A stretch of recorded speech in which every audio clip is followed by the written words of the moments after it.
عمران خان که سمې پرېکړې ونه شي پوځ له منځه ځي او پاکستان به 3 ټوټې شي. د پاکستان پخواني لومړي وزیر عمران خان ویلي که د واکمنان سمې پرېکړې ونه کړي نو پوځ به له منځه ولاړ او پاکستان به 3 ټوټې شي. نوموړي دا څرګندونې د بول په نامه له یو پاکستاني تلویزیون سره په مرکه کې کړي چې تېره شپه خپره شوې. عمران خان چې 2 میاشتې مخکې له واکه لرې کړی شوی د پاکستان د نظام دولت او حکومت پر ضد پراخه لاریونونه پیل کړي او توندې څرګندونې کوي. پر هغه تور ده چې په تیرو ټاکنو کې د پوځ او استخباراتي ادارې ISI په مرسته واک ته رسېدلی او اوس ویل کېږي چې د هغوی لخوا بیرته له واکه غورځول شوی.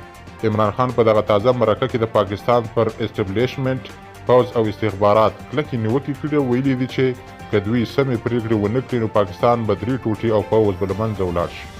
هغه د شهباز شریف پر نوي حکومت نیوکه وکړه چې د هغه راتګ سره د پاکستان اقتصاد د زوال په لوري روان دی. د پاکستاني وکالدارو ارزښت ورځ تر بلې غورځېږي او هېواد یې له اقتصادي سقوط سره مخ دی. د پاکستان پخوانی لومړی وزیر په ډاګه کړې که چیرې پاکستان اقتصادي سقوط وکړي نو تر ټولو مخکې به پوځ له منځه ولاړ شي.